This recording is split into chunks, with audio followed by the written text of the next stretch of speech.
রেইনবোস, welcome back to my another mini blog. তো আমাদের বাড়ি থেকে খানিকটা দূরে আমাদের মাসির বাড়ির সামনে হচ্ছিল বুড়িমার পুজো, মানে বুড়িচণ্ডী মায়ের পুজো। আর এই বুড়িমা কিন্তু ভীষণ জাগ্রত, তাই বিকেল বিকেল আমি মা কাকিমা বেরিয়ে পড়েছিলাম সেখানে যাওয়ার জন্য। আমাদের এখানে এই বুড়িমার পুজোটা কিন্তু বছরে একবারই হয়। আমরা প্রতি বছরই এই বুড়িমার পুজোতে হোম দেখতে আসি, কারণ হোমটা খুব সুন্দর করে হয়, কিন্তু কয়েক বছর আসা হয় না।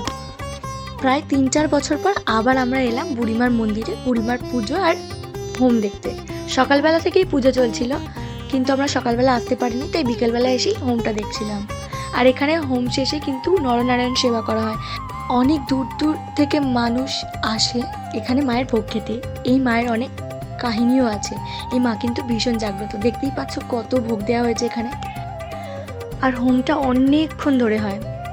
তো হোম দেখার পর আমরা খানিকক্ষণ একটু মাসির বাড়িতে বসেছিলাম আর তারপর বাড়ি ফিরে যাই। তো দেখা হচ্ছে পরের ভিডিওতে। আজকের জন্য এখানে ভিডিওটা শেষ করছি। ভালো লাগলে সাবস্ক্রাইব করে দিও। বাই, ভালো থেকো সবাই।